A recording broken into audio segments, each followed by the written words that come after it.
Bismillahirrahmanirrahim. Welcome to the Pacific Group of Colleges, Multan campus. Today we will discuss the lecture number 11 of physics from chapter number 6 of first year, fluid dynamics. Before discussing today's lecture, I would like to discuss some of the previous lecture outcomes जो हमने previously पिछले lecture में पढ़ा था, उस lecture की कुछ outcomes discuss करना चाहूंगा for the sake of revision. Previously हमने डिस्कस किया कि लैमिनर फ्लो क्या है और टर्बुलेंट फ्लो क्या है. Laminar flow was the steady flow fluid जिसमें लिक्विड का हर पार्टिकल, एक लेयर के अंदर मौजूद हर पार्टिकल, नेक्स्ट जाने वाला पार्टिकल और पीछे से आने वाला पार्टिकल, जो पीछे पार्टिकल मौजूद है वो नेक्स्ट पाथ, सेम पाथ को फॉलो करेगा जिसमें से वो नेक्स्ट पार्टिकल गुजरा. नेक्स्ट हम बात करते हैं टर्बुलेंट फ्लो की. तो टर्बुलेंट फ्लो एक ऐसा फ्लो है जो कि अनस्टेडी फ्लो हो. याद रखिएगा, लैमिनर फ्लो के अंदर लेयर्स ऑफ लिक्विड्स को आपस में एक दूसरे को क्रॉस करने की इजाजत नहीं है, वो क्रॉस नहीं करते. जब हम टर्बुलेंट फ्लूइड की बात करते हैं तो लिक्विड की जो या फिर फ्लूइड की लेयर्स आपस में एक दूसरे को क्रॉस कर सकती है. Keep in mind, air is the fluid which can never be in the stream line. Air कभी भी स्ट्रीम लाइन में नहीं हो सकती. Gaseous medium can never be in a stream line. हालांकि गैसेस भी फ्लूइड हैं, but these gases can not be in the stream line. हमेशा लिक्विड स्ट्रीम लाइन में होगा और उसके लिए यह शर्त भी है कि वो लिक्विड स्लो स्पीड से चले. अगर लिक्विड बहुत ज्यादा फास्ट स्पीड में चलने लग गया, फ्लो करने लग गया, then obviously again the liquid will not be in the streamline. Again it will become a turbulent flow of the fluid. Previously we have discussed this thing. इस आर्टिकल को हमने डिस्कस किया और उसके बाद हमने characteristics of ideal fluids discuss की. What were the characteristics of ideal fluid? Ideal fluid के लिए जरूरी है कि वो नॉन विस्कस हो, मतलब उसकी विस्कोसिटी जीरो होनी चाहिए. दूसरी बात, अगर हम आइडियल फ्लूइड के हवाले से करें तो इसकी डेंसिटी कांस्टेंट रहनी चाहिए. तीसरी बात हम अगर करें आइडियल फ्लूइड के हवाले से तो इसका जो फ्लो है वो फ्लो बेसिकली स्टेडी होना चाहिए. And you must be aware, none of the fluid which is occurring in nature is ideal. कोई ऐसा fluid नहीं है जो ideal हो, क्योंकि हर fluid की viscosity होती है. कोई भी fluid non viscous नहीं है. Even के air has also got the velocity. हालांकि air के molecules के दरमियान अच्छा खासा distance मौजूद है, उसके बावजूद हवा भी एक ideal fluid नहीं है. नेक्स्ट हमने बात की इक्वेशन ऑफ कॉन्टिन्यूटी. इसकी स्टेटमेंट में मैंने आपको बताया the product of area of cross section of the pipe and the fluid speed. ये एरिया ऑफ क्रॉस सेक्शन उस पाइप का लेना है जिस पाइप में से वो फ्लूइड फ्लो कर रहा है. और you must be aware that flowing fluid must be ideal. ये जो इक्वेशन ऑफ कॉन्टिन्यूटी है, या अगली जो इक्वेशन मैं आपके साथ डिस्कस करने वाला हूं, Bernoulli's equation, only these two equations are only valid when the fluid is ideal. Ideal fluid के केस में ये दो इक्वेशंस लगती हैं. Otherwise these equations will have some modifications. Implement कर लेंगे लेकिन कुछ मॉडिफिकेशंस के साथ. तो इक्वेशन ऑफ कॉन्टिन्यूटी हमने डिस्कस की. The product of mass and the product of area and speed, fluid speed at any point while the fluid is flowing through the pipe remains constant, which is also equal to the rate of fluid flow. Rate of fluid flow का मतलब यह है कि volume of fluid flowing per unit time. This is called rate of fluid flow. और equation of continuity जो हमने derive की थी, that equation of continuity was derived with the help of law of conservation of mass. हमने law of conservation of mass को use किया और equation of continuity derive की थी. आज के lecture outcome जो हैं वो बड़े सिंपल से हैं. It is a long question. ये एक इंतहाई अहम लॉन्ग क्वेश्चन है और ये लॉन्ग क्वेश्चन जो है वो आज हमने डिस्कस करना है. स्टेट भी करना है बर्नौलीज इक्वेशन को और एक्सप्लेन भी करना. Then I also have to derive the relation for the Bernoulli's equation. कि बर्नौलीज इक्वेशन का रिलेशन भी हमें इसमें डेराइव करना है। सबसे पहले हम स्टेटमेंट की बात करते हैं कि बर्नौलीज इक्वेशन की स्टेटमेंट क्या है। For an incompressible non viscous fluid, दूसरे लफ्जों में बात वही आइडियल फ्लूइड की आ गई। मैंने अगर यहां पर आप सिंपली नॉन विस्कस और इनकंप्रेसिबल की बजाय आप सिर्फ आइडियल फ्लूइड लिख दें तो आपकी स्टेटमेंट गलत ना होगी। आप इन दोनों को रिप्लेस करके सिर्फ आइडियल फ्लूइड भी लिख सकते हैं, बिकॉज आइडियल फ्लूइड की ही ये दो कैरेक्टरिस्टिक्स हैं। तो for the incompressible and non-viscous fluid, the sum of pressure, kinetic energy per unit volume and potential energy per unit volume remains constant. This is the mathematical form of this Bernoulli's equation. I have said that sum of pressure, this is 1/2 rho v square is the kinetic energy per unit volume. इसे per unit volume क्यों कह रहा हूं मैं आपको बताता चलूं।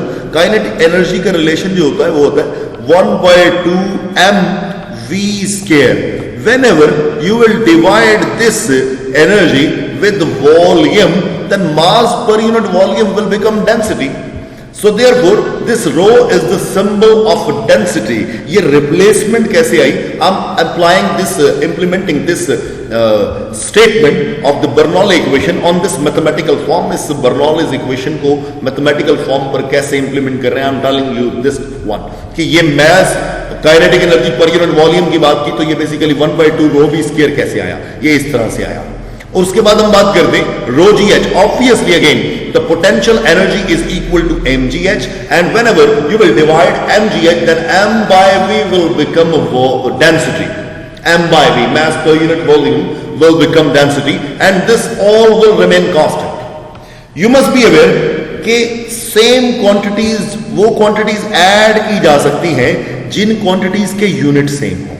तो इसका मतलब ये हुआ कि ये जो आपके सामने kinetic energy per unit volume है या फिर potential energy per unit volume है, इन दोनों के यूनिट्स प्रेशर वाले हैं। इसका मतलब ये हुआ कि ये जो कांस्टेंट है, इस कांस्टेंट का यूनिट होगा न्यूटन पर metre square. And this question is frequently asked. ये क्वेश्चन कई बार बोर्ड में पूछा जा चुका और कई बार ये एंट्रेंस पॉइंट ऑफ व्यू से मैं आपको बात कर रहा हूं कि आपके सामने एक इक्वेशन लिख दी जाती है, ये इक्वेशन लिख दी गई और साइड पर लिख दिया गया कांस्टेंट, और आपसे पूछा जाए what is the unit of constant, then you will be unanswerable. और हालांकि आपको इस बात का पता है कि लेफ्ट और राइट साइड पर जो क्वांटिटीज हैं उन दोनों के यूनिट्स इक्वल होते हैं और वो क्वांटिटीज ऐड की जा सकती हैं जिनके यूनिट सेम हो। तो इसका मतलब ये हुआ कि प्रेशर का unit, kinetic energy per unit volume का यूनिट और potential energy per unit volume का यूनिट, तीनों को यूनिट वो न्यूटन पर मीटर स्क्वायर है। So therefore I can write the unit of constant is Newton पर मीटर स्क्वायर। नेक्स्ट में चलता हूं। This was the statement of Bernoulli's equation. I have discussed this statement in detail. अब मैं इसी statement को derive करने वाला हूं। ये जो मैंने मैथमेटिकली आपके सामने एक रिलेशन लिखा, now I am going to derive this relation mathematically by taking some example, by taking some considerations. गौर कीजिएगा, अब हमारी डेरिवेशन और एक्सप्लेनेशन स्टार्ट है। कंसीडर करें हमारे पास एक फ्लूइड है, इनकंप्रेसिबल है और स्टेडी फ्लो कर रहा है through the pipe in time interval T, या इसको आप डेल्टा टी भी कह सकते हैं। और initially the fluid, look at the diagram, initially जो फ्लूइड अवेलेबल है वो अपर एंड पर अवेलेबल है। This one is upper end, जो वाइडर एंड है वो अपर एंड है। जहां पर area of cross section of pipe ज्यादा है वो अपर एंड है। और upper end, you must be aware कि जो आप हाइट लेते हैं जमीन से, ये पाइप जमीन से इस पोजीशन पर h1 हाइट पर अवेलेबल है। यू मस्ट बी अवेयर कि फ्लूइड की जब भी हाइट लेंगे तो वो पाइप के सेंटर से लें, पाइप के सेंटर से लेना जरूरी है। पाइप के सेंटर से हाइट कंसीडर की जाती है। Therefore in this diagram the height is taken from centre and it can easily be seen in the diagram. And at this point, at the upper end, the fluid is available at a height h1. इस point पर इस fluid का जो मास है वो m, delta m है।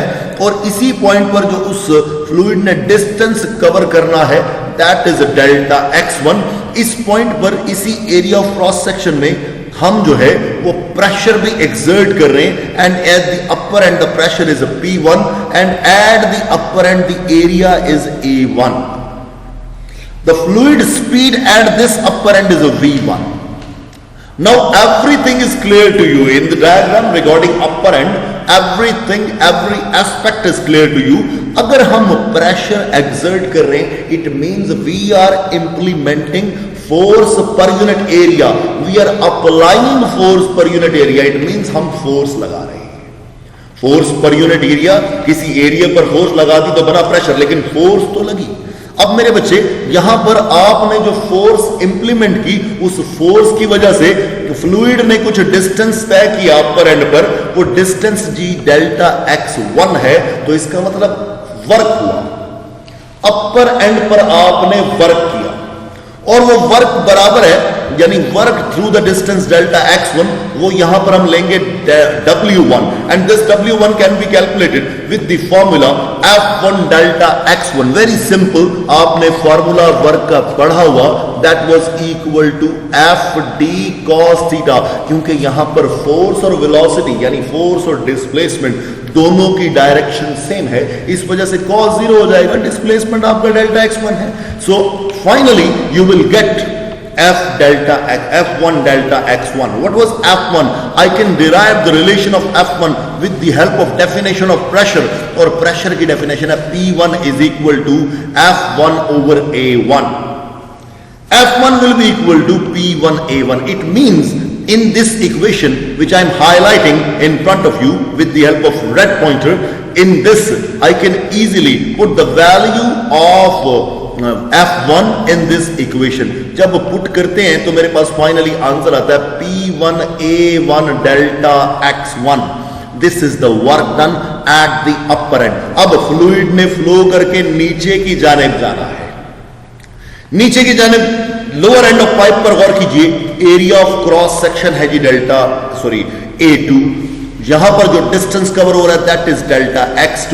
इस point पर जो आप प्रेशर लगा रहे हैं, अपर एंड और लोअर एंड पर एक दूसरे के ऑपोजिट प्रेशर लग रहा है। लोअर एंड पर प्रेशर की साइड देखिए, एरो देखिए, और अपर एंड पर प्रेशर देखिए, ये दोनों ऑपोजिट साइड्स पर लग रहे हैं। इस वजह से इस वर्क को हम नेगेटिव लेंगे। It means we are applying the force on two sides in opposite direction. दोनों फोर्सेस की डायरेक्शन एक दूसरे के ऑपोजिट है। इस वजह से एक वर्क अगर आपने W1 पॉजिटिव ले लिया तो आप ऑब्वियसली W1 के लिहाज से W2 फाइंड कर रहे हैं, तो आपको W2 की वैल्यू जो है वो नेगेटिव लेनी पड़ेगी because of opposite nature of force. अब गौर कीजिएगा कि W2 जो हो गया ये बराबर होगा P2 A2 delta x2। In the same way you can derive the value of W2, जैसे आपने पहले W1 की वैल्यू डिराइव की, उसी तरह से सेम उसी पैटर्न पे आप W2 की वैल्यू आसानी से डिराइव कर सकते हैं, लेकिन ये नेगेटिव के साइन के साथ होगी। आगे देखिएगा कि W टोटल जो होगा यानी total work done that will be equal to the sum of work at the upper end and at the lower end. जो वर्क लोअर एंड पे हो रहा है, जो वर्क अपर एंड पे हो रहा है, इन दोनों को ऐड करेंगे तो आपके पास नेट वर्क डन आएगा, और नेट वर्क डन आपके पास W1 प्लस W2 के बराबर होगा। W1 की वैल्यू पुट करें P1 A1 डेल्टा x1, और W2 की भी वैल्यू पुट करें negative P2 A2 delta x2। दोनों को सम अप करें, आपके पास आंसर आएगा P1 A1 delta x1 minus P2 A2 delta x2। According to, गौर कीजिए, according to equation of continuity, equation of continuity ये कहती है कि A1V1 is equal to A2V2, A1V1 is equal to A2V2, और ये बराबर किसके है? This thing is equal to volume per unit time, यानी रेट ऑफ फ्लो। अब गौर कीजिए, इस डेल्टा टी को अगर मैं इक्वेशन की इस लेफ्ट साइड पर मूव करूं तो डेल्टा टी यहां से वॉल्यूम के नीचे से रिमूव करने की कोशिश कर रहा हूं, then I will multiply this delta T with A1V1 and A2V2 in order to get volume. सिर्फ वॉल्यूम फाइंड करने के लिए तो मेरे पास क्या चीज इक्वेशन बनेगी? A1V1 delta T is equal to A2V2 delta T is equal to only volume A2V2 delta T, and it is only equal to what? It is only equal to capital V, which is the volume. अब velocity को जब time से multiply करते हैं तो answer हमारे पास आता है डिस्टेंस, यानी हमारे पास अगर मैं V1 को डेल्टा T से मल्टीप्लाई करूंगा, I will get delta x1, and whenever I will multiply V2 with delta T, I will get delta x2, the distance covered at the lower end, and V1 delta T is the distance covered at the upper end. इसका मतलब area को जब distance move से multiply करते हैं तो हमारे पास finally volume आना चाहिए. So I can replace A1 delta x2, a delta x1 and A2 delta x2 in this equation with only volume. इस पूरी ये जो इक्वेशन मैंने आपके सामने लिखी, P1 A1 delta x1 minus P2 A2 delta x2 is equal to W. A1 delta x1 की जगह भी वॉल्यूम लिखेंगे, A2 डेल्टा x2 की जगह भी हम क्या लिखेंगे? वॉल्यूम. यानी वॉल्यूम तो सेम रहेगा ना, वॉल्यूम तो चेंज नहीं होने वाला, क्योंकि फ्लूइड आइडियल है. जितना फ्लूइड का मास ऊपर होगा उतना नीचे होगा, फ्लूइड का वॉल्यूम भी उतना ही रहने वाला है. तो यहां पर गौर कीजिए, क्योंकि फ्लूइड की नेचर भी नहीं बदली. फ्लूइड अगर ऊपर से हम पानी भेज रहे हैं तो नीचे पानी ही पहुंचेगा ना. तो इस सिचुएशन हम देखें कि P1V is equal to P2B. Now we will take V common from this equation. Then I will get P1 minus P2 into V. You must be aware V is equal to m by rho. M stand for mass of the fluid. Rho is the density of the fluid. I can put m by rho at the place of V in this equation 1. इस पर put करेंगे तो हमारे पास W की value आएगी P1 minus P2 into m by rho. This is the work done, total work done, net work done at both ends of the pipe. You must be aware कि work done जो है ये basically बराबर होता है change in kinetic energy और change in potential energy के सम के. दोनों एनर्जीज को, पोटेंशियल और काइनेटिक एनर्जी को आप सम कर दें, आपके पास तब भी नेट वर्क डन आ जाएगा, टोटल वर्क डन आ जाएगा. तो चेंज इन पोटेंशियल एनर्जी जो होगी ये बराबर होगी final kinetic energy minus initial kinetic energy. What is it? The final kinetic energy will be at the lower end and the initial kinetic energy will be at the upper end. At the lower end the final kinetic energy will be equal to 1/2 mvf square, या फिर जो आपको लिख सकते हैं mv2 square. और यहां पर इनिशियल काइनेटिक एनर्जी की आप जगह लिखेंगे 1/2 mv1 square. ये आपके पास चेंज इन काइनेटिक एनर्जी आ गई. देन आपको क्या चाहिए? Change in potential energy. This change in potential energy will also equal to the difference between the final potential energy and initial potential energy, and this will be equal to in mgh2 minus mgh1. I will add both these equations B and C in order to get the total value of work done.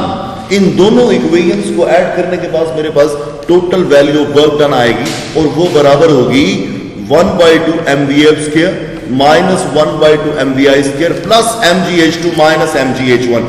अगर ये total work done है तो left side पर P1 minus P2 into m by rho, this was also equal to the total work done. ये भी total work done था. अब गौर कीजिए, इस राइट साइड ऑफ इक्वेशन में हर एक्सप्रेशन में से m को कॉमन लिया जा सकता है. हर एक्सप्रेशन में से जब m कॉमन लेंगे तो ऑन द लेफ्ट और राइट साइड ये m की कैंसिलेशन हो जाएगी. फाइनली हमारे पास बचेगा P1 minus P2 into 1/rho is equal to 1/2 vf square minus 1/2 vi square plus gh2 minus gh1. Now you will multiply rho on both sides.